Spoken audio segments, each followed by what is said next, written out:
facilitate a greater understanding of the barriers, the challenges, and the gaps in the regional response, and moreover, will propose recommendations for addressing these. With that as a really brief background, a few logistic and operational points to note before we move into the presentation. Firstly, your mics are all muted. If you have any questions as the presentation progresses, please note those down in the sidebar. We will address them during the question and answer segment at the end. Secondly, in relation to the flow of the webinar, we'll take the two presentations that are scheduled this afternoon, and that will be followed by the question and answer segment, after which we'll close. Again, type your questions in the sidebar as the presentation is in progress. And finally, we're recording the webinar, and this will be shared on the PANCAP website for the benefit of the greater partnership. Moving on to today's webinar, again, it's focusing on the first 90, and that is 90% of persons living with HIV tested and know their HIV status. Our first presenter today is well known in the region. Professor Peter Figueroa has a long and distinguished record of providing leadership to the regional response. Very briefly, however, he is currently Professor of Public Health, Epidemiology, and HIV and AIDS, and Director of the DRPH program at the University of the West Indies. Professor Figueroa served on several of PANCAP's technical and governance mechanisms and is currently the Vice Chair of PANCAP's Regional Coordinating Mechanism. Professor will be sharing his thoughts this afternoon with us on prioritizing for better results on the first 90. I now hand you over to Professor Figueroa. Over to you, Prof. Okay, thank you, Shanti. Can you put the slides on full screen for me, please? And we're going to be talking about prioritizing HIV test results. And we're going to touch on HIV in the Caribbean and explore who to test and how to reach them. And then I'm going to say a little bit about two key populations, sex workers and MSM. Now, in the Caribbean, we have HIV prevalence of 1%, but it's still the leading cause of death among young adults, 11,000 a year, 250,000 people living with HIV in the Caribbean. And what is particularly challenging is that we still see approximately 11,000 new HIV infections every year. This is despite a significant decline in incidence over the past decade. Now, we all know the nature of the epidemic in the Caribbean. It's mixed, generalized, and concentrated. The epidemic has peaked, and there's been a significant decline in morbidity, mortality, and mother-to-child transmission. But we still see too many new HIV infections and high prevalence among key pops. Now, the 50% decline is differentiated throughout the Caribbean. You can see some countries more than 50% decline, and others just below. Jamaica and Trinidad and Tobago perhaps just below. The next slide shows you that new HIV infections among adults in Latin America and Caribbean remains fairly static since 2010. Whereas new infections among children have declined significantly, especially in the Caribbean, we still have this problem. And most of the cases in the Caribbean are coming from, interestingly enough, more from Jamaica than Haiti, according to UNAIDS, which is fascinating and a wake-up call for Jamaica. Now, the 90-90-90 target, in terms of, next one please, Shanti, you'll see that perhaps the percent of living persons living with HIV who know their status is roughly 75% in Latin America and the Caribbean, but only 55% are on treatment, 41% virally suppressed. And this again is differentiated in the Caribbean.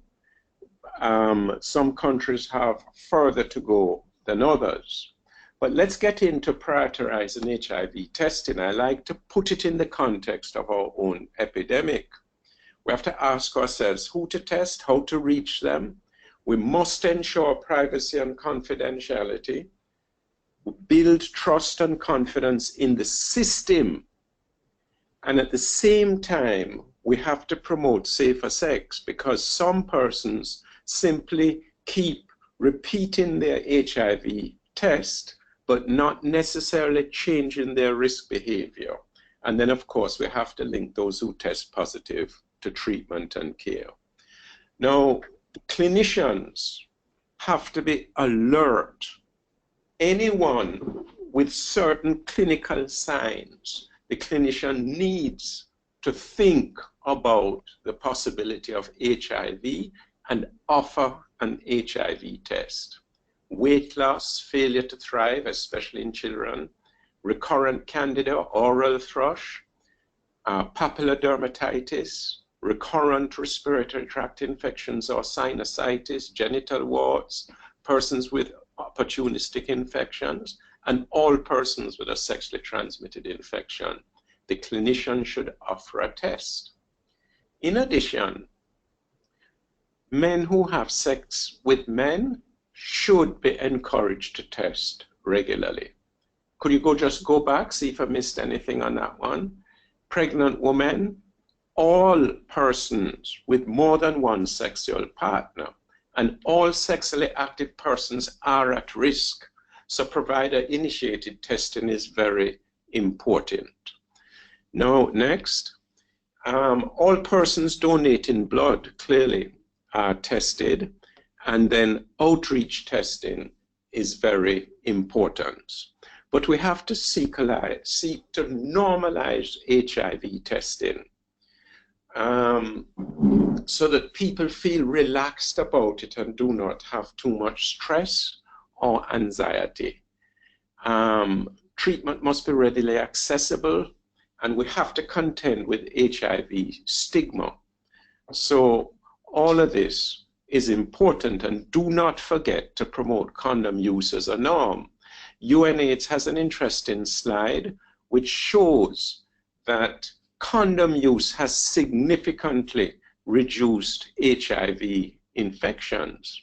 And the next slide shows that in Haiti, increasing condom use has ensured increasing numbers of new HIV infections averted.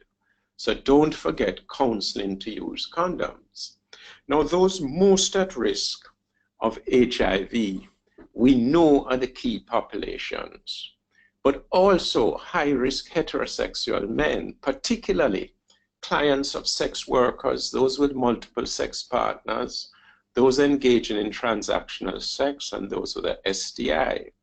Of course, we also have drug users, out of school youth, the homeless, prisoners, and then the sex partners of those most at risk.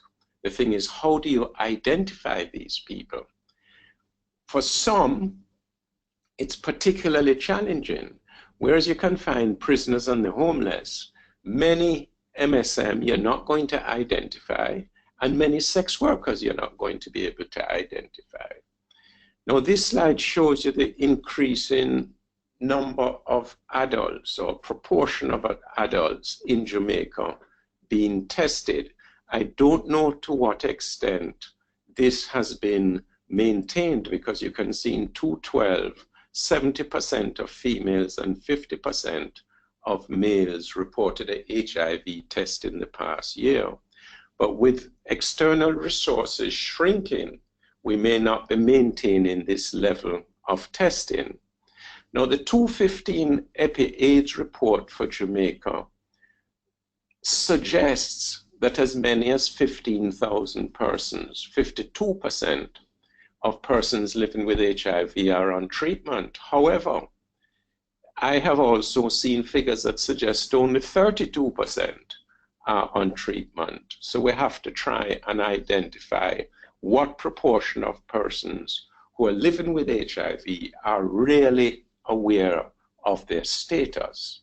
You have to take into account what is the level of HIV prevalence among your risk or your key populations in order to try and calculate an estimate of what proportion of these persons you're actually reaching.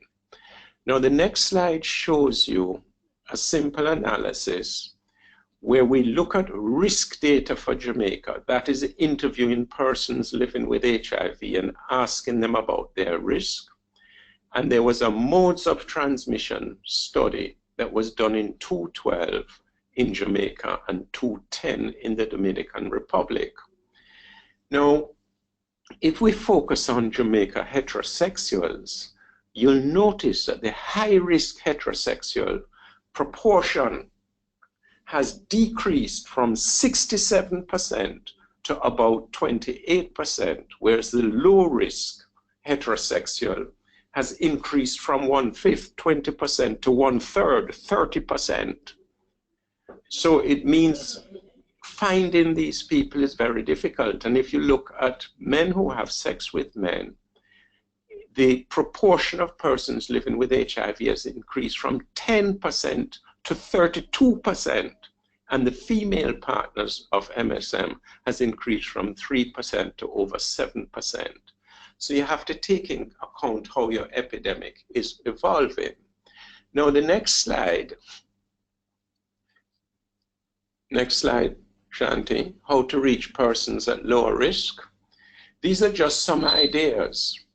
The HIV testing for life insurance has in fact identified quite a number of persons who are at low risk. Employment medicals, persons doing farm work abroad or migrant farm work, permanent visa resident applicants, recruits to army and police. These are ways of trying to identify persons who are at less risk of HIV. Now, I want to share with you the PLACE method because we have found this highly effective to reach persons who are at higher risk of HIV because of multiple sex partners. Now, the next slide shows you that with the PLACE method, what you do is that you simply go into towns and areas where a lot of people congregate and ask persons in phase 1, where you think people go to meet new sex partners. They just name sites. You then go and visit the sites named to verify what goes on at that site. And then you do a sample of these sites where you interview the staff and the patrons. And by doing this several times in Jamaica, we have been able to identify a lot of persons at risk and who are positive, who we would not have been able to identify otherwise. In 2002, with the first PLACE study in Montego Bay, it wasn't just bars and nightclubs and go-go clubs or motels where people went to meet new sex partners. It was virtually everywhere, on the street, in the market, the mall, the restaurant, the church, the cemetery, the beach, the taxi, the bus stop. And when you do the surveys of the workers and the patrons at the sites, we found that, of course, you could identify who was accepting sex for cash for sex. But female staff, over 50% of the female staff at many of these sites were accepting cash for sex. Female patrons, nearly a fifth, were accepting cash for sex. And 40% of the male patrons were paying to have sex. So when we looked at the sex workers we identified, 90% were using a condom at last sex with a client. Knowledge was fair. as many as 75% of the sex workers had tested in the past 12 months, which was good.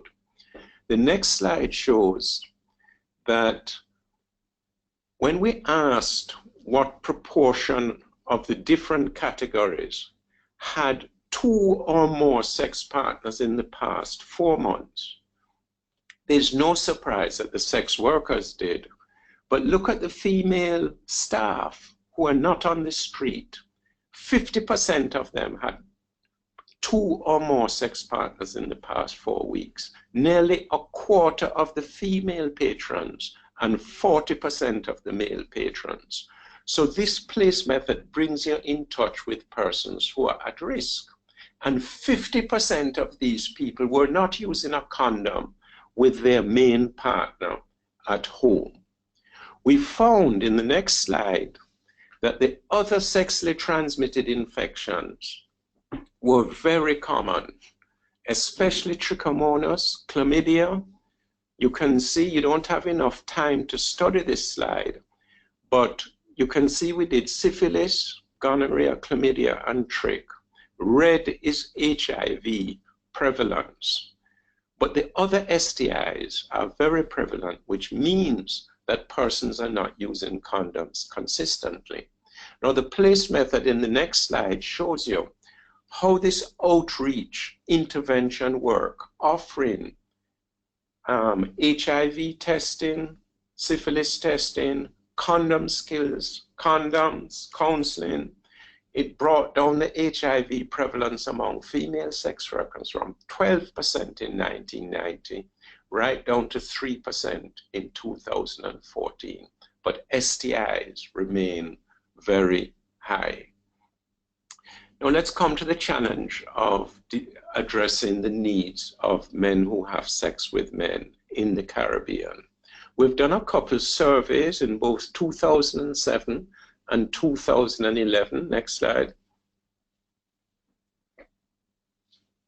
And you can see that between 2007 and 2011, there was an increase in the proportion of MSM reporting ever having an HIV test from 58% to 79%. And in having a test in the past 12 months, 58% in 2011. Next. But the prevalence remained high, 32% of MSM tested, and we tested 500 in 2011. 60% of the HIV positive men do not disclose to their sex partner. And you can see when you look at the age group, 25% under 24 are HIV positive. By the time they're 25 or older, 42% are positive. Now, what is worrying, the next slide shows you that as many as 58% of the MSM feel that there's little or no chance of them getting HIV. So their risk perception is way out. You have to remember that the MSM group is heterogeneous. So some are sex workers, and the prevalence among them is higher, 41%. And then those who are not sex workers, the prevalence was 28.8%. But we also probed the men to ask them if they had adverse life events. And if they did have adverse life events or low literacy, their prevalence was higher. All MSM without adverse life events, their prevalence was 22% compared to the overall 31%. Transgender MSM, 50% positive. So when you put all of this together, we know the key populations are the priority for prevention, but in order to reach them, you have to take special measures, and the place method is a good approach. You can't just test without doing risk reduction counseling and condom promotion. And then you have to think of tourism sector and other inner city communities to target. We know that we must test all antenatal clinic attendees, all persons with a STI, all hospital admissions, vulnerable populations, but we could also allow people to walk in and request a test at a private lab, and also we need to move to self or home testing. And my last two slides are just in relation to that. They're just visuals, the first and the second. The importance of us getting to home testing so that people can test on their own, and then of course they need to be encouraged to get into treatment. So Shanti, that's my presentation, and thanks for everyone listening.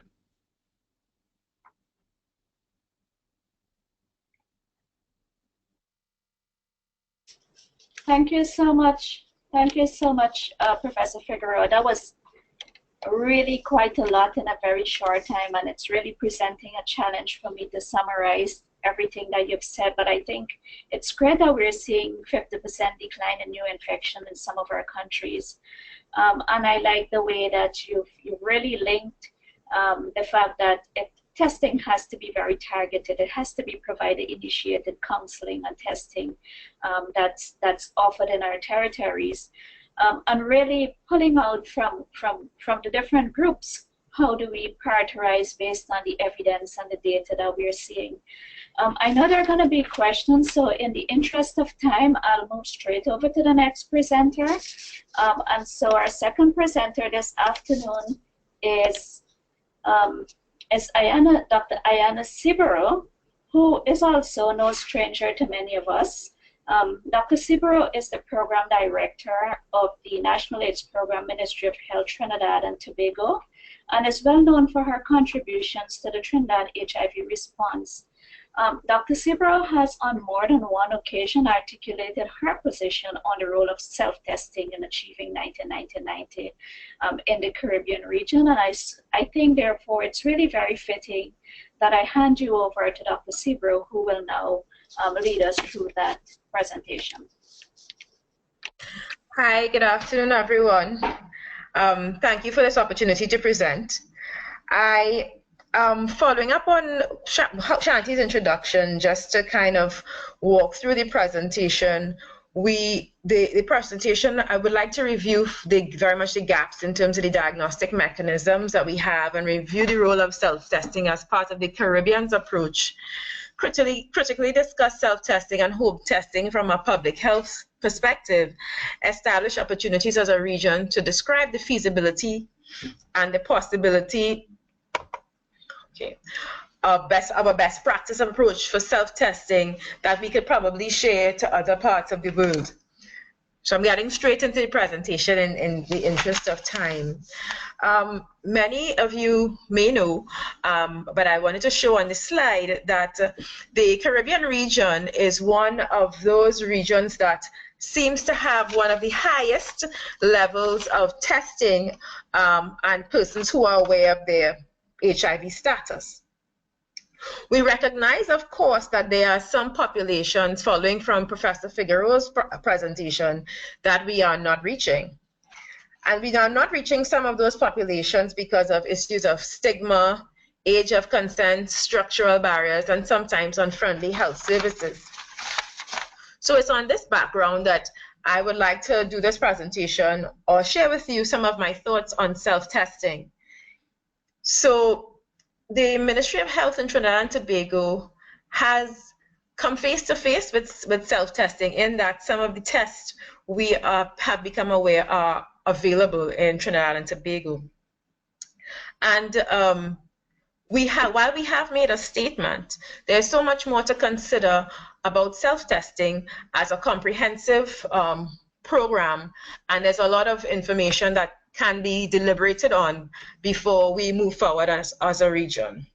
So in terms of the self-test, you have the primary premise is that the client collects the sample, but in some areas the sample processing is actually not done by the client. You have sometimes where the test is actually processed by a lab or within the confines of a civil society buffered environment, or even, for example, it's supported by a medical practitioner.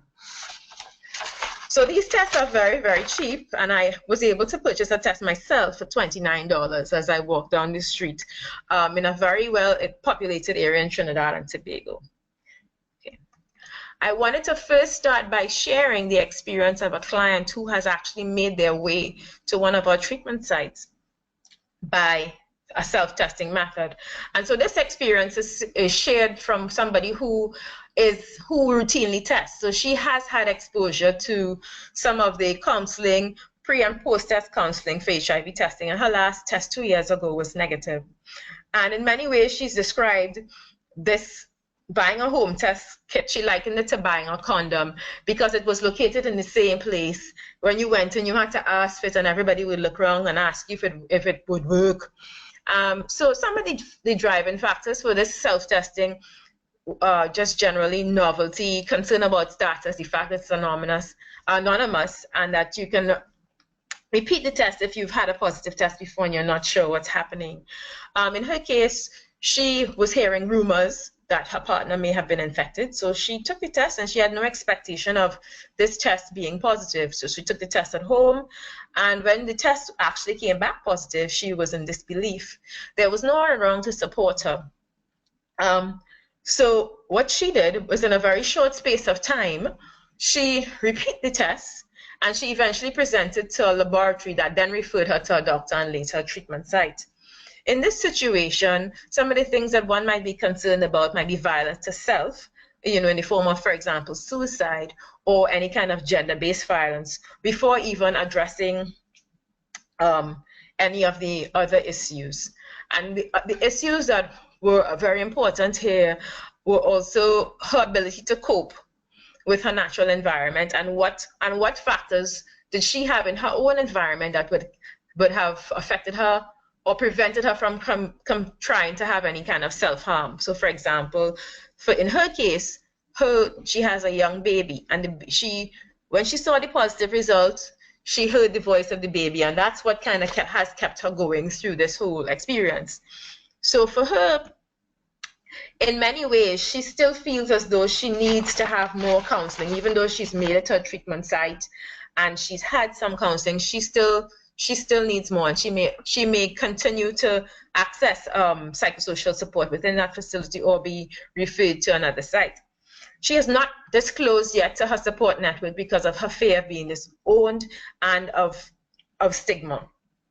Despite this experience, she still feels that the region should take a look at home testing or self-testing, and we shouldn't turn a blind eye to it. She felt that there needed to be some amount of controls, and there needs to be some kind of mechanisms to better link clients to support so that people can be able to access testing if they need to. So the issues here, and this is why I title this slide Linkage and Psychosocial Support, because the major issue coming out from this experience for this client was the need for better linkage and better psychosocial support.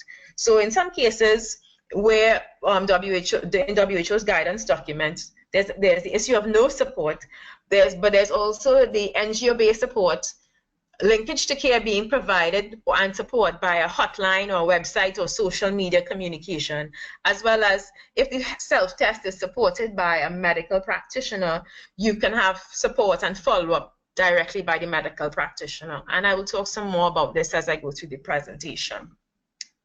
But I wanted to go in also to home testing and what it could potentially bring to our current diagnostic abilities across the region, given that we already are reaching so many people compared to other regions across the world. So right now we have access to a 3rd generation rapid, and then we have the 4th generation rapids that are being tested in the region, the new 4th generation rapids. They're the ELISA testing. We have provider-initiated testing, voluntary counseling testing, and we have some lay testing, and we have some integrated testing that occurs.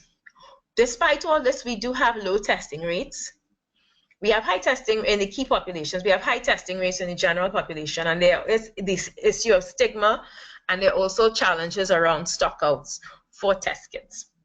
And I have this slide up in the middle about the, where you see the red line, you will see that the window period for a second generation test is 28 days, as opposed to the window period, right, for the newer, like the fourth generation test will be 14 days, as well as you have some others for the third generation is about 21 days. And why is that important? So the home test kits around most of the home test kits on this system are second generation kits, so that we have that variance in the window period. So the pros about home testing, or some of the considerations that I came up with or that I've seen, is we'll have greater access to key populations or hidden populations. Increased testing frequency by these populations, that the funding implementation for any of this could potentially be partly funded by the clients, because the clients would have to buy the tests.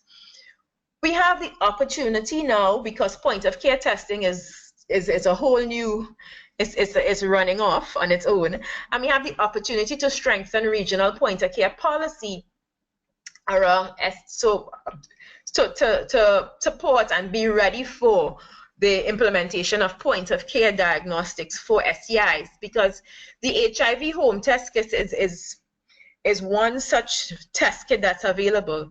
Currently, WHO is also validating point of care tests for chlamydia and gonorrhea kits and syphilis kits to do as rapids within healthcare facilities, but this is not going to be the only home test kit, you know, in terms of what will happen. So there's an opportunity for us to be able to create policies to support what is coming with point of care in the area of sexual and reproductive health and STDs.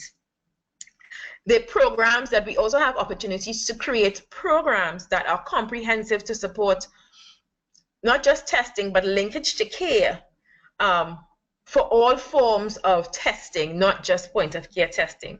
So to be able to create an enabling environment to better support linkage to care. So some of the things that the cons, we have limited policies in some countries for the lab sector in terms of quality and point of care testing. And the current concern also about the second generation kit with the longer window period. It may give some people a false sense of security. So we would have to be very careful about the language we use about testing and retesting for this home test kit. So WHO has provided guidance documents for self-testing, and there have been some studies on self-testing. But when we look at these studies on self-testing, one of the things, you know, is important to ask is where are these study locations? And when they look at, a lot of the surveys look at social harm and the feasibility of uptake, but I didn't see anything specifically looking at the Caribbean's opinion in terms of any kind of Caribbean study that looked at self-harm with this particular type of testing, or anything that looked at what people might feel in terms of the uptake of a home test kit, how people would feel about the implementation of this. So that I did not see. I'm not saying that it's not there, but I have not yet seen it. A lot of the HIV, STI self-test surveys that were quoted in the document also show, for example, how the kits were distributed. Some of them were partner distributed, some are community-based, and others are internet-based or facility-based. So that is one thing that I wanted to point out as well, because there is that psychosocial support that you can get from a community-based distributed test, or from a partner distributed test, or a facility-based test, and the internet as well, but though not as much. The positivity rates for all of those activities were a lot higher than the estimated HIV prevalence. And most of these studies were done in key populations. All of this is available in the WHO document. One thing for us that would be important if we decided to go down the road of home testing, I think, would be some kind of feedback from the lab sector, from the regional lab sector, to comment in terms of the test kit. The test kit that I was able to purchase made reference to certain standards which seem to address the quality of the production of the kit. I'm not a lab expert, but I did not see any specific standard that spoke to the actual HIV kit itself. And I have seen for pregnancy tests, I have seen for the glucometers, but I haven't seen anything that deals with the home test kit itself. So I think it would be important for the lab sector to give us some feedback on that. But I think the biggest opportunity for us around home testing or self-testing is the creation of an enabling environment, a supportive environment that would help better with linkage to care, to be able to better engage our service delivery arms and empower clients to link to care. So we need to be able to look at mechanisms to support the clients in the community so that they are well educated on this test, should the test be introduced, so that they will know that if they test by this mechanism, there may be need to retest, and what a test in this test by that form means, as opposed to a test being accessed at a health facility that may be a 3rd generation or a 4th generation test. So here, from the WHO document, WHO has looked at different approaches for the implementation of this type of test, a community-based test or partner-delivered facility-based. They've also put pharmacy-based workplace testing or integrated STI tests. I wanted to remind everybody about the 5 C's of HIV testing, which many of you know: consent, confidentiality, correct test results, and connection. With the self-testing, one of the biggest things for us is going to be that connection, and also the engagement of clients around the retesting and how they should interpret a positive or a negative test result when done by a self-test. We have opportunities for communication to educate different levels of stakeholders around self-testing, because it's not just the client. We would need to engage suppliers of the kits in terms of the policy of the government. If the government or the region takes a decision on the self-test kit, which kits are we going to allow, and so that we would make that known, or we would create a mechanism by which kits for self-testing can enter the region, so that we have the opportunity to review such kits. And I know that some countries have mechanisms to review kits before they enter the country. As well as, for example, retailers. What do we want our retailers to know about self-testing? For example, the pharmacy that I went to had up a poster about self-testing being available. But perhaps if some kind of communication is developed around self-testing, anybody selling a home test kit would have to have a particular type of information, or particular types of inserts could be available in the kits to support linkage to care and educations of the client.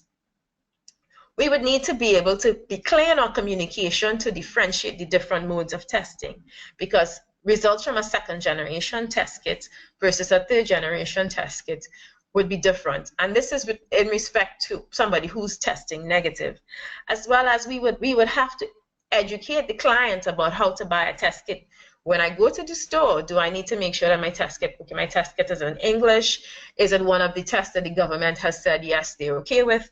Do I need to check the expiration date?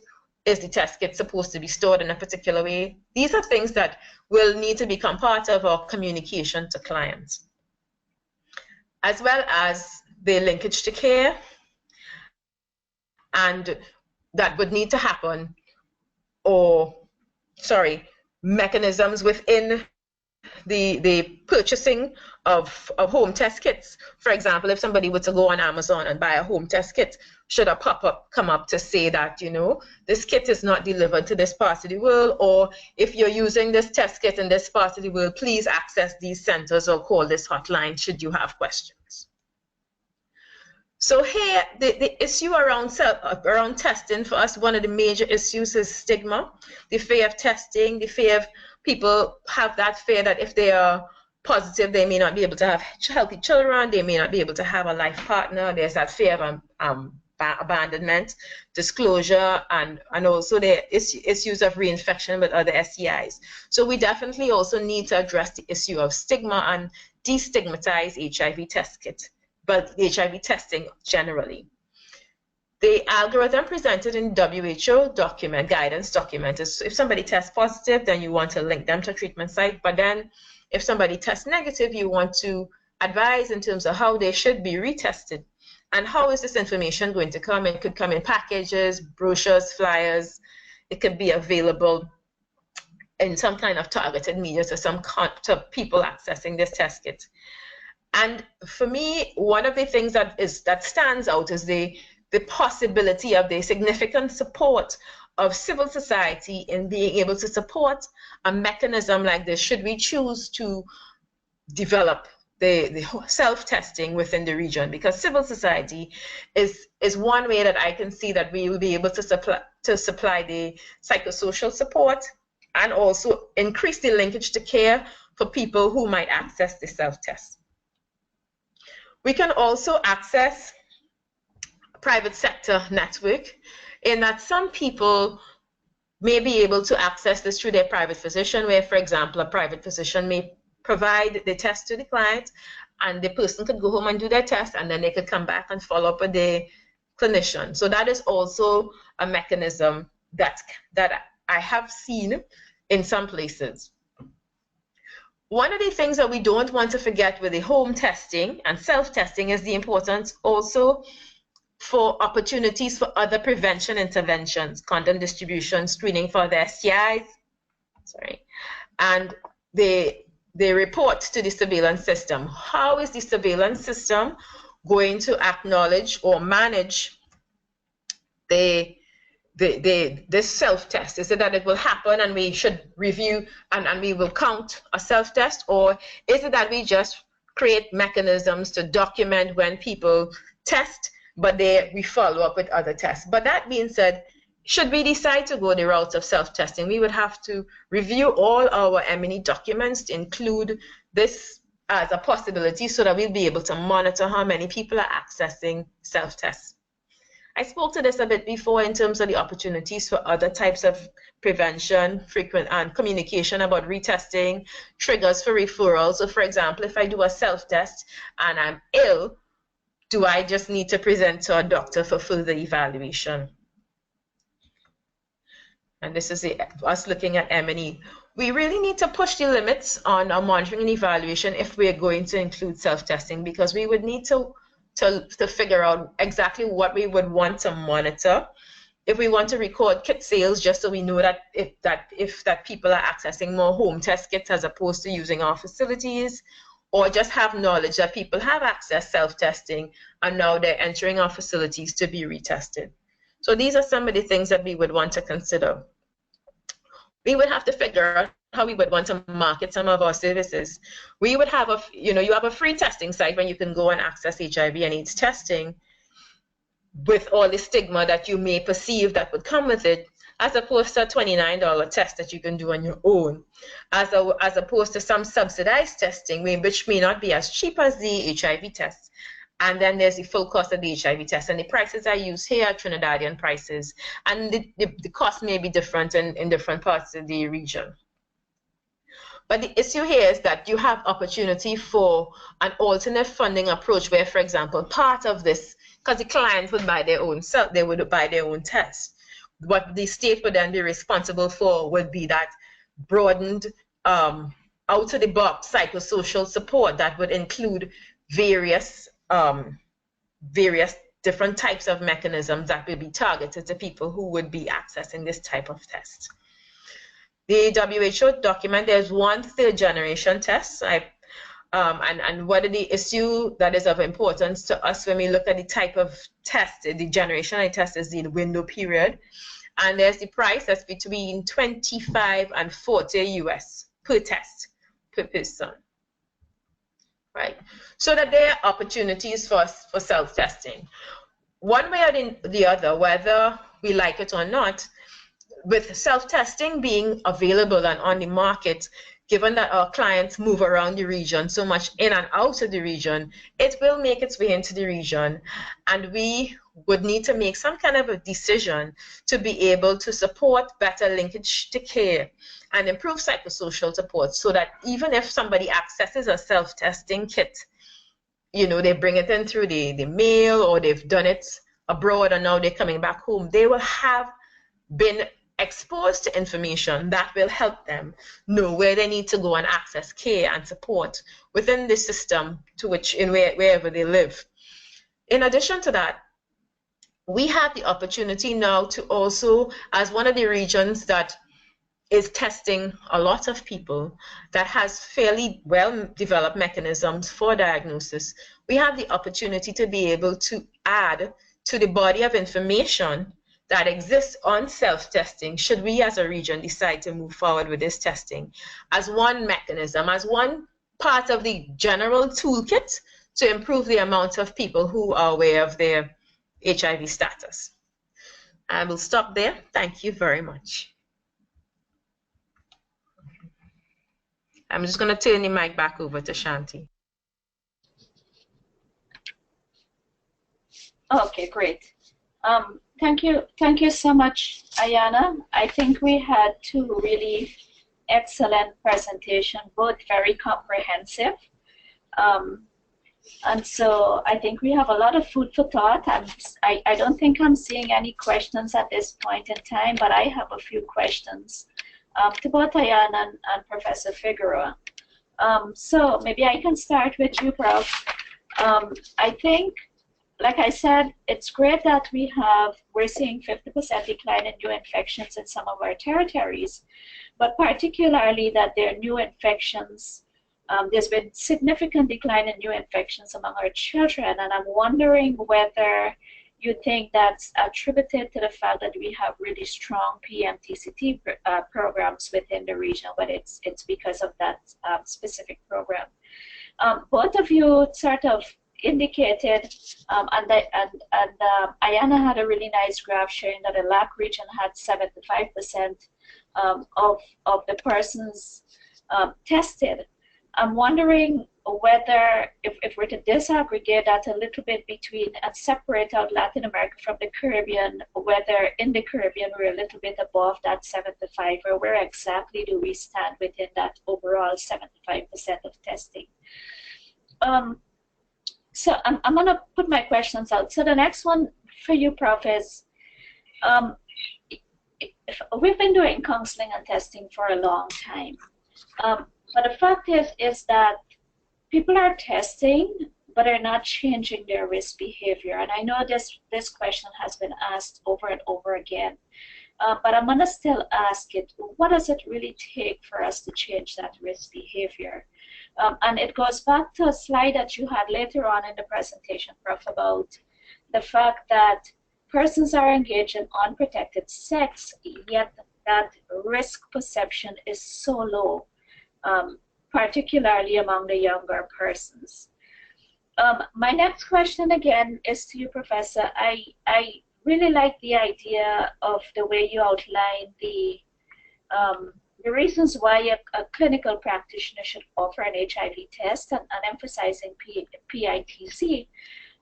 But also what I've noticed in my own experience is that primary healthcare practitioners, there is so much information that's out there, and yet you have persons who access primary healthcare services and have been accessing primary healthcare services for some time, but have never been tested for HIV. And like I said, there is a lot of information out, and my question is, what does it take to get our primary healthcare practitioners more engaged? I know there's been discussion about integration of services, and so forth, but we're still finding that persons are coming into HIV treatment programs with low CD4 counts, having had significant interactions with primary healthcare services.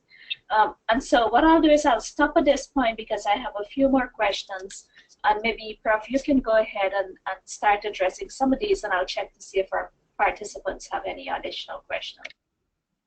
Okay, thank you, Shanti, for those points. Certainly, I think the Caribbean generally has been highly successful with mother-to-child transmission, testing pregnant women and then putting them on treatment and bringing down the number of newborns who are born with HIV.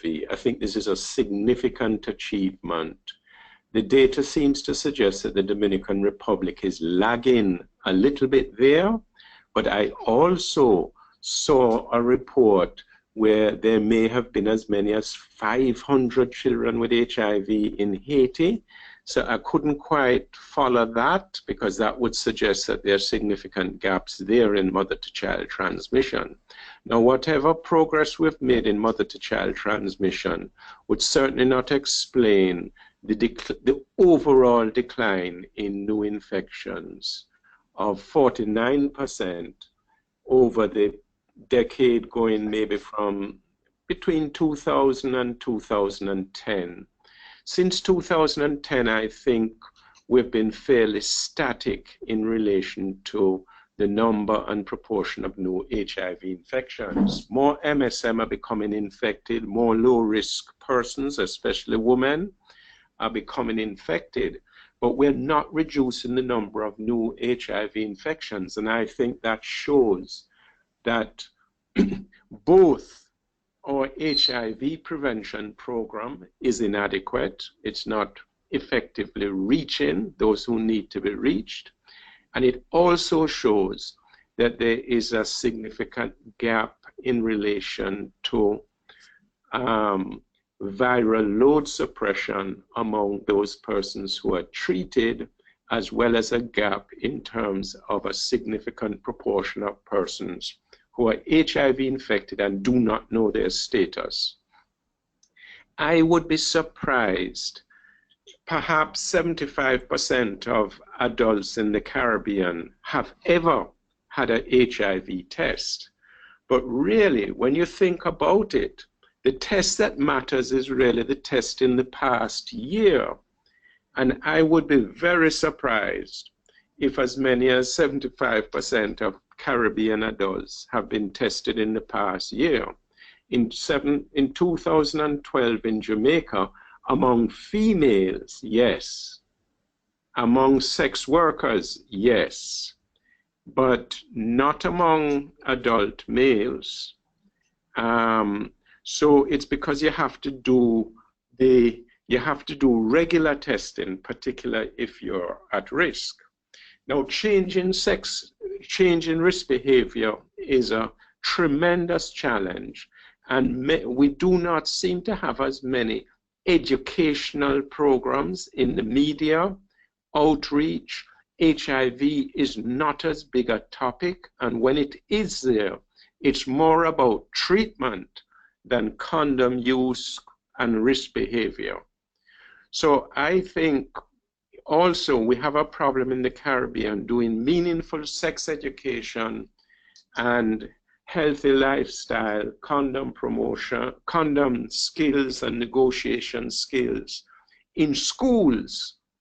And so that this is a huge problem. Our health and family life education program is in my view inadequate, and we're not teaching young people safe sex education and skills adequately.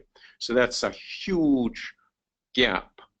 I think in relation to the provider-initiated tests in primary care, if you had more public education, but you need both provider education and public education, as well as ease of getting a test done and normalizing it in order to reduce the number of persons living with HIV who are not being tested or who are not being retained in care.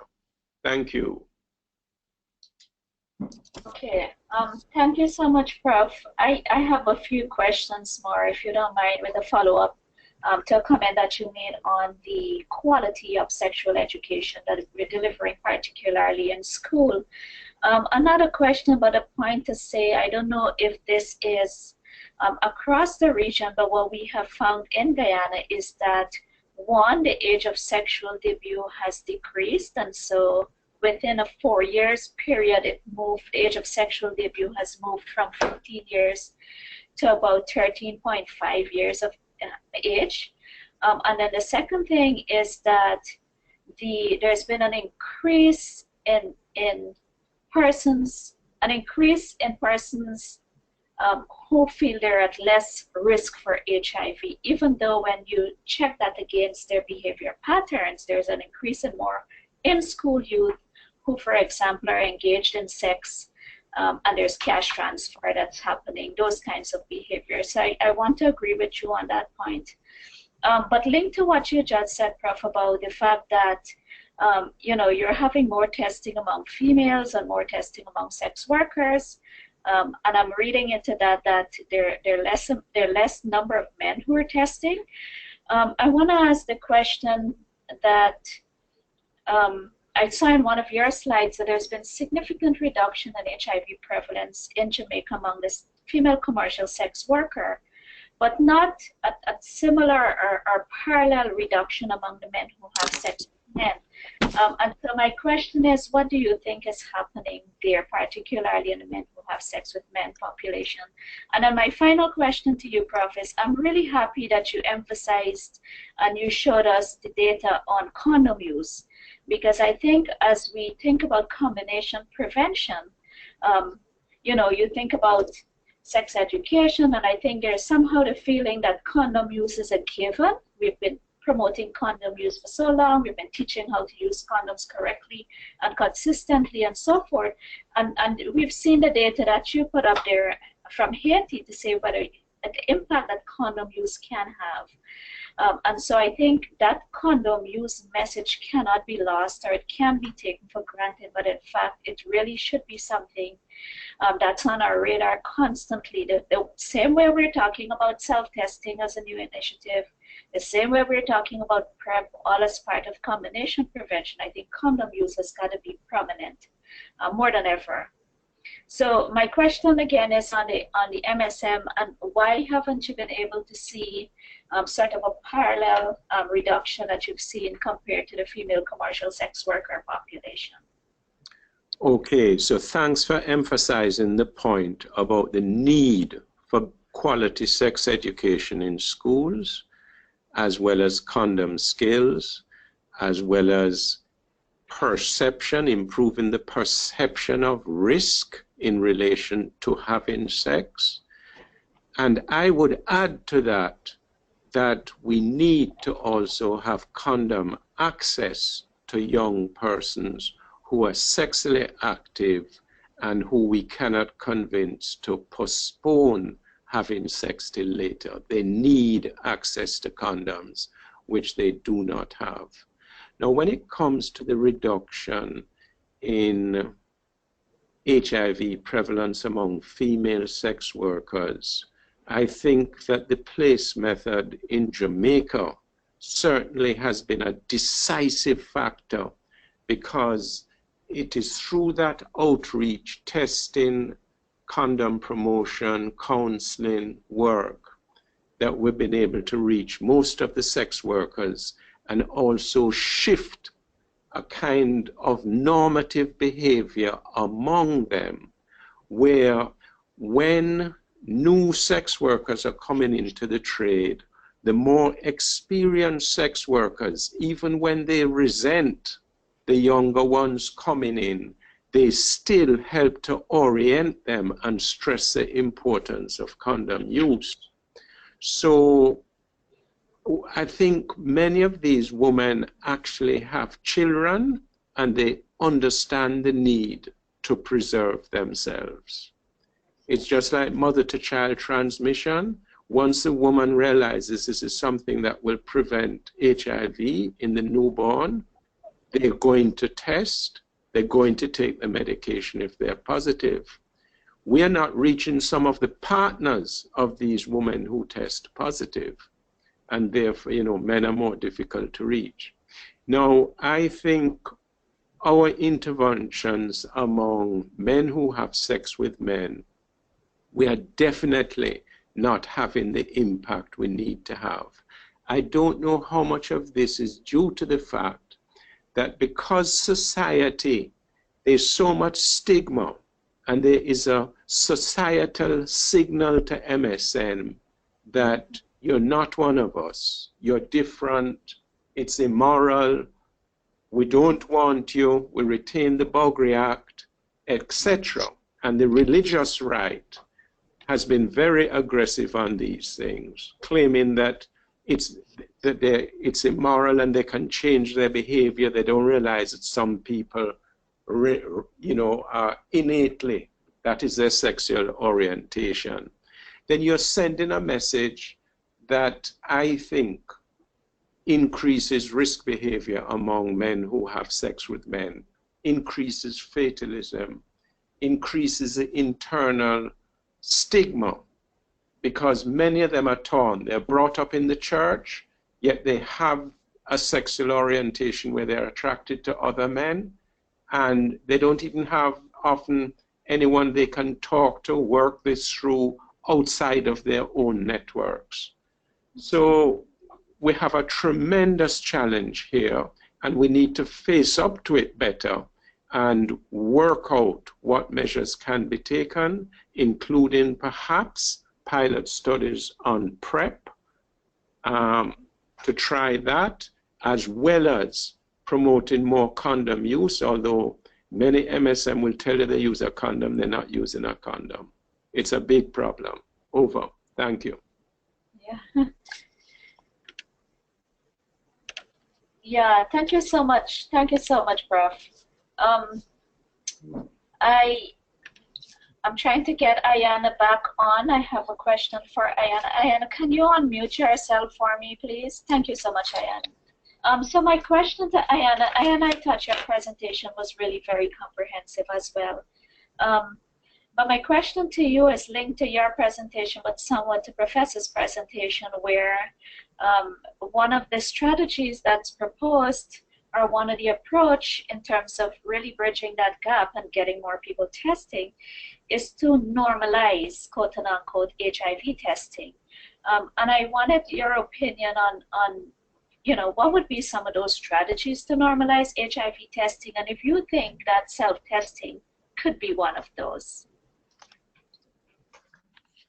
Thank you, Shanti, for your question. I think with respect to normalizing HIV testing, we would have to develop some kind of a screening approach or screening policy for HIV testing to be able to offer HIV testing as an opt-out as an opt-out test, so that, for example, it could be offered within our facilities and within our regular routine facilities. If somebody's coming in for their blood to check for diabetes, they could be offered a HIV test, in addition to the centers we have where people can come in and they could screen for HIV, but we probably need to screen for HIV and STIs. And once we start integrating the test a little bit more, as well as approaching and having that wider policy screening approach, I think it would begin to decrease some of the stigma around HIV testing. In addition to which, the opportunity to do self-testing may actually add to that.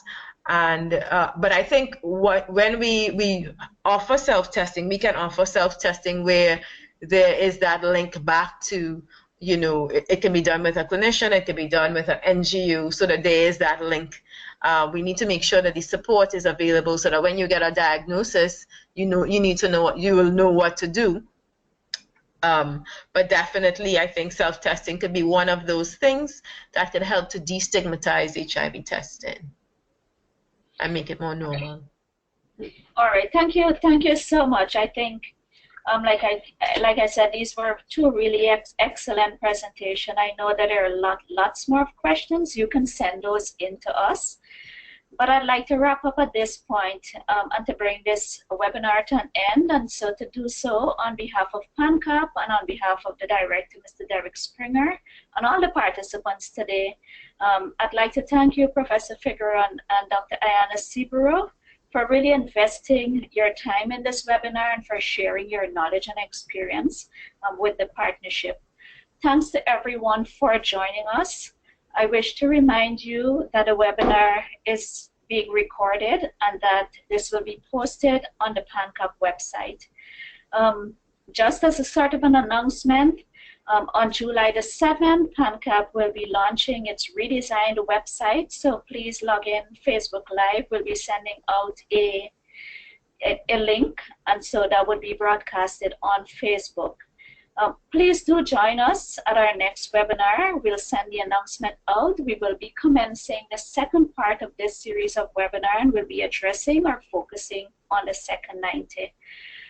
Finally, do continue to stay engaged with us with the regional response. Follow us on our social media platforms, Facebook and Twitter. And again, do log in for the launch of the PANCAP redesigned website on July the 7th. Thanks, everyone. Thank you so much.